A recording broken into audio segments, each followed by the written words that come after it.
If you ever drove through Miller's Hollow before the highway cut the bend out of Route 17, you might have spotted the old Sinclair sign that squeaked in the wind and the brick high school with the football field pressed right up against the corn.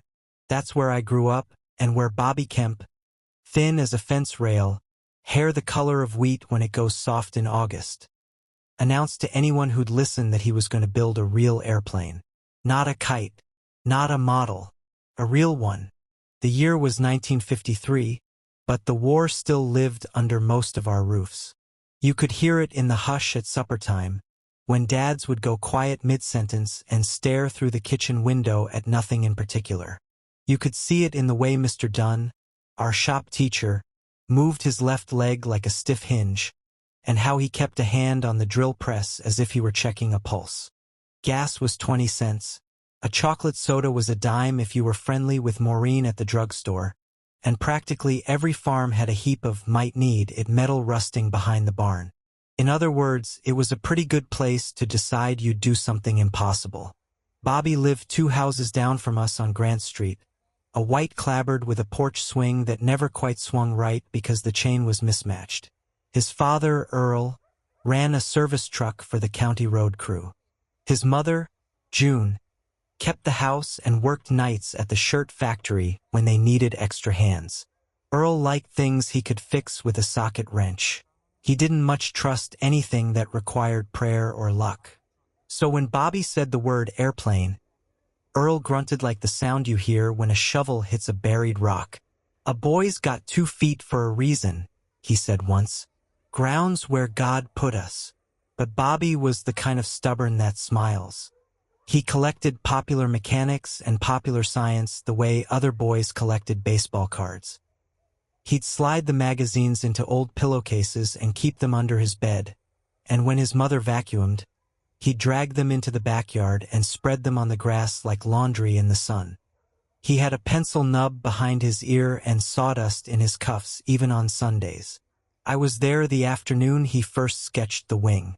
We were at the picnic table by their back steps, the one with a sunburned umbrella that quit swiveling after the hailstorm of '51. He laid a sheet of butcher paper over the boards, smoothed it flat, and traced a curve so clean you could have hung it in the barber shop next to the baseball pennant. "Clark, why?" he said, like he was telling me a secret. "It's a wing profile. Good lift. Forgiving stall. Mr. Dunn says the RAF-15's got a meaner bite, but I'm not trying to bite anything. I'm trying to fly." "Where you gonna get an engine?" I asked. It felt like asking a man how he planned to lasso the moon. "Don't need one at first," he said. "Glider. I just need air, a hill, and enough backbone to run." Bobby's hill turned out to be the ridge behind the old feed mill where the maples came up like a rough knuckle from the hayfield. He called it the field test site. I called it the place my mother told me not to ruin my church pants. We told nobody, not even Maureen at the soda counter. Secrets don't stay secret in a small town unless they belong to boys who haven't yet learned to brag. Mr. Dunn got wind of it anyway. Shop was the last period on Thursdays, and the place always smelled like pine shavings and warm metal. He watched Bobby with a look I didn't understand then. A mixture of worry and admiration that older men keep for boys who remind them of something that hurts in a good way. "Bring me your drawings," he finally said. "If you're going to tempt the Lord, at least do it with decent joinery." So after school, Bobby started showing up early to sharpen planes and trawl the scrap bin for maple lengths without knots. Mr. Dunn cleared a corner of the shop, laid 2 sawhorses side by side, and chalked out a rectangle like a blessing. "That's your bench. Don't bleed on my floor." He loaned Bobby a copy of a book with a blue cloth cover, Stick and String, Practical Glider Construction, and told him to read the chapters twice. "Flying's easy," he said. "It's the falling that'll test your character." If you had walked past the shop windows in those weeks, you'd have seen something that looked like a laundry rack sprouting limbs. The ribs came first thin, graceful arcs of spruce and balsa built over a plywood template with little nails tapping the rhythm of an old hymn. Bobby's hands learned the language of glue. Casein for strength, hide for forgiveness. and he clamped each rib like a prayer, then stepped back to make sure the curve matched the dream. He let me do the gussets, pressing triangles of birch into corners while the glue winked up through pinholes. "Don't smear it," he'd say. "Let the wood drink what it needs." At supper his mother asked where all the clothespins had gone. "Borrowed," he said. "Temporary." The town noticed in its own sideways way. Old Mr. Halvorson, who ran the junkyard, let us poke around for bicycle wheels and lengths of weathered conduit. He charged a nickel for anything you could carry in one hand, a quarter if two hands were required, and he gave Bobby the same smile he gave returning soldiers. "You boys building a radio to Mars?" he asked once, and when Bobby said, "A glider," the old man nodded like he'd suspected as much. "Take that crate of cotter pins," he said. "You'll need more than you think." At home, Earl watched from the porch. He never scolded, not exactly. It was more like he stored up his words and spent them in a single line when he couldn't manage silence anymore. "You know what happens to boys who jump off hills?" he said one evening while we sanded a spar smooth as river rock. "They get acquainted with doctors." June dried her hands and looked at her son the way mothers look at a road they can't block and can't bear to watch him take. "Wear your sweater," she said. "It'll be windy." The covering day came in late October, when the school custodian wheeled the radiator into the shop and every breath made a ghost in the air. Bobby stretched unbleached muslin over the ribs and pulled it tight like making a bed for a guest. We painted it with dope that smelled like bananas and nail polish. The fabric tightened as it dried, smoothing itself until you could see the ghost of each rib like a skeleton under skin. No one laughed. Even the boys who thought football was the reason school was invented stood with their hands in their pockets and stared like they'd wandered into church without planning to. "Don't let the dope puddle near the leading edge," Mr. Dunn said. "You want her to cut the air, not carry it along for company." He tapped the wing with a knuckle and smiled when it sang back a little note. I remember every bolt we tightened, every washer that spun free and hid under the bench, every time the wing leaned against the shop wall like a sleeping bird. We rigged a simple A-frame fuselage with ash runners at the bottom so the landing wouldn't chew us to pieces. The control frame was a triangle of conduit braced with guy wires Bobby tuned the way his uncle tuned the radio. One turn tighter, one turn back. There were no instruments. The instrument was the body of a boy who could read wind with his cheeks and know when a field stopped being a field and started being sky. On a Wednesday after the final bell, gray sky, stubbled cornfields, the smell of wood smoke flat against the air. We hauled the glider up the ridge behind the mill. Took 4 of us and a lot of stubbornness. The muslin made a whispering sound against our jackets. We were taller than we felt. We were also 15 and, as my mother liked to say, not yet burdened with too much sense. Halfway up, we rested by the sugar maple with the lightning scar. Bobby looked down at the town. The water tower with KMS painted on it by boys who never admitted it. The feed store with the sagging awning. A dog trotting along the sidewalk with a mission. He closed his eyes and breathed like something was filling him he'd been short of all his life. "It's not about height," he said, answering a question I hadn't asked. "It's about clean air. I need laminar flow." He grinned when I rolled my eyes. "Smooth wind," he translated. "Wind that doesn't change its mind before I do." We reached the top and set the glider on the grass. The wing made a quiet hum in the breeze. Bobby checked every line, every pin. He waggled the control frame and watched the wing flex like the chest of a sleeper taking a deeper breath. Then he stood still and let the wind touch his face. "From the southwest," he said. "Good enough." Down below, the mill pond was a dull coin. The town went about its business, unaware that on the ridge above, a boy was about to step into the air like it was something you could trust. "Don't run until I tell you," Mr. Dunn said. He had come without being invited, which meant he knew and he remembered and he couldn't bear not to. He had the look of a man who'd seen machines betray promises. Keep the nose a hair down. If you feel her buck, don't fight it. Let her settle. The wing wants to fly more than you do. Bobby nodded. He looked smaller under the wing and older. He hooked his arms into the control triangle, leaned forward until the glider felt light on his shoulders, and waited for the breeze to even itself. His mouth moved, just a little, maybe counting, maybe praying. I thought of Earl on the porch, of June folding towels that would never be enough to make a landing soft. I thought of how a dream can be a weight or a lift, and you don't know which until you let go. Now, Mr. Dunn said, and Bobby ran. He didn't run like a boy. He ran like a promise. 3 strides, for the wing caught, the muslin sang. The runner skipped as if the earth couldn't decide whether to keep him. Then the ground fell away a hand's breadth. Then 2, and Bobby was no longer running. He was moving through the air with the kind of quiet I've only ever heard in a church after the last amen. His shoes were 6 feet above the grass. The wing held a line as clean as the pencil curve he'd drawn at the picnic table. I forgot to breathe. Mr. Dunn's jaw worked like he was chewing smoke. Bobby's hair snapped back. For a handful of seconds that stretch long in memory, our town had a new law, and it said that a boy could be lighter than what the world told him he weighed. Then the wind changed its mind. It wasn't much. A wobble, a little shoulder shove from the left, but it was enough to tilt the wing and twist the frame in Bobby's grip. He corrected the way you correct when the ground is something you plan to meet gently, and for a moment it looked like the glider would forgive him. But the nose dipped a fraction, no more than the width of a finger held at arm's length, and the right runner kissed the ground like a match striking. The glider skipped, yawed, and settled too quickly. The last of the speed bled out.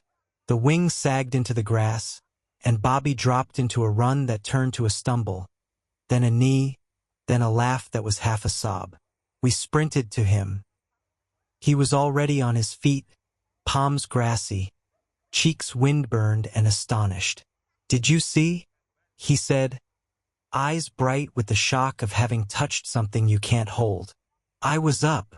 You were," Mr. Dunn said quietly. He ran a hand over the leading edge, inspecting for tears. "And you came down the only way that matters." Bobby looked back at the ridge like a man looks back at the place he first said a word out loud he'd only ever thought before. "It's the roll sensitivity," he said, mind already moving. "Need more dihedral, maybe a touch more washout at the tips." And I felt a dead patch near the stall, like the air forgot I was there. Mr. Dunn's mouth did a thing I'd seen it do only once. In June, when a boy who struggled with math finally drilled a straight hole. "You felt the stall?" he said, not quite believing. "At your cheeks. At my bones," Bobby said. "I can fix it." We hauled the glider back to the shop in pieces because it was easier that way and because taking things apart is how boys make sense of them. The muslin had a scuff the size of a glove. One of the ash runners had split, clean along the grain like it had been waiting for a reason. Bobby laid the parts on the bench and touched them like he was thanking them. "I flew," he whispered, and I felt something in the room bow its head. That night, the town held its regular noises. The diner's bell, the freight train winding the curve by the river, the screen door at the Benning house that slammed no matter how you held it. Earl smoked on the porch and didn't say much, but when Bobby came up the steps, his father reached out and, without looking his way, patted twice at the air as if checking a shoulder was still there. "Dinner's getting cold," he said. Bobby sat and ate 2 plates without tasting. June poured him milk and put a 3rd roll on his plate like she was paying a debt. After dishes, Bobby went to his room with the blue-covered book and a pad of paper. I could see the light under his door from the street. The house next to theirs, the Peterson place, sat dark, save for the TV flicker showing faces we all knew but had never met. Up the block, somebody practiced trumpet, each note climbing toward a key it couldn't quite find. Somewhere, A dog barked at a thing only dogs and boys who've been in the air can hear. In shop the next day, Mr. Dunn brought out a length of spruce he'd been keeping for something that needed to matter. "For your new spar," he said, laying it on the bench like a gift and a warning. "I tell you not to, but boys don't stop when told. So I'll tell you how." He drew a chalk line on the floor and made Bobby walk it with his eyes closed. A broom handle balanced across his palms. "That's your wing," he said. "Find the balance without looking. Learn it in your feet. If you can feel it here, you'll feel it up there." The class gathered, pretending to work while we watched Bobby sand a new curve into the future. Word had drifted through the town by now, carried by the same currents that bore news of who bought a second-hand Chevy and who lost their job when the canning line cut a shift. People started leaving things at the shop door: a spool of picture wire, a tin of tacks, a box of old handkerchiefs that, in the right hands, could be bias tape. Maureen from the drugstore brought a roll of cotton she'd meant to make curtains with and said she'd decided the windows looked better plain. On Saturday, the wind blew hard from the northwest and the sky was the kind of blue that looks like it might ring if you tapped it. Bobby tightened guy wires with a careful ear, added a half-inch of dihedral to each wingtip, and twisted in a hint of washout until the fabric said yes. He talked less that day. He moved with the kind of aim that makes conversation feel like noise. When we started up the ridge again, Earl was waiting at the bottom. He watched us pass, hands in the pockets of his work jacket. Just as we crested the first rise, he called after his son without looking up. "Don't be a fool," he said. It didn't sound like an order. It sounded like a man hoping. Bobby didn't answer, but he slowed for 2 steps the way a man does when he's deciding whether to carry a blessing he didn't ask for. At the top, the wind had teeth. Mr. Dunn tested the air with a wet finger and frowned. "Gusty," he said. "Tricky." Bobby nodded. He slipped into the frame and waited. The wing tugged at him like a dog that's learned the path home. "Hold," Mr. Dunn said. "Let her speak first." She did. The air smoothed. A creak settling after a stone is moved. Bobby took 3 long breaths and ran. For a moment, everything went quiet again. The kind of quiet where you hear your own life moving in you like a river under ice. The wing lifted clean. 10 feet. 12. The ridge fell away and Bobby rode the air down its back. Steady, eyes forward. The frame a part of him the way a plow becomes a farmer's shoulders. And then, just past the maple's shadow, where the field dips toward the pond, something in the air unbraided. The wing flicked left, the nose dipped, and in that half-second where decisions are just reflex wearing a thin coat of thought, Bobby did what he'd taught himself. He eased the nose, breathed out, and waited for the lift to come back like a friend late to a meeting. It almost did. We saw the right runner drop, saw the ground reach up, saw the frame shiver in an ugly way that makes the stomach cold. The glider hit, skipped, hit again. The wing tore near the root with a sound like a sail giving up. Bobby tumbled through grass and burrs and came up on his knees, hands open, as if he were catching rain. "Bobby!" I shouted, lurching into a run I didn't remember starting. He turned his head, dazed, and grinned at me through dirt and surprise. "I had her," he said, breathless, wonder mixing with fear. "For a second more than yesterday." Behind us, Mr. Dunn was already moving fast for a man with a stiff leg, eyes on the way Bobby held his shoulder, hands out like a doctor and a father at once. Down the hill, the torn wing lay crumpled like laundry on a bad day, muslin flapping against the grass. The wind pressed the fabric flat, then let it puff up, as if the air itself couldn't decide whether to keep what it had briefly owned. Bobby stood, swayed, and steadied. He looked from the wreck to the ridge line, then to the town spread small and ordinary under a gigantic sky. I saw it right there, the part of him that had stepped off the earth and the part that had felt it catch him when it had to. He touched his shoulder, winced, and laughed like a boy who's been told a joke by destiny. "I can fix it," he said again, softer. "And because this is a true story the way some truths were the clothes of memory, I'll tell you that the sky didn't answer, and the ridge didn't cheer, and the town didn't stop to applaud. The maple just moved like it always had, and the pond kept its dull coin shine, and somewhere a screen door slammed, and life made its ordinary noises. But something had changed, so small you might miss it if you were counting only bruises and splinters. A boy had been aloft, and that sort of thing never really comes back to earth.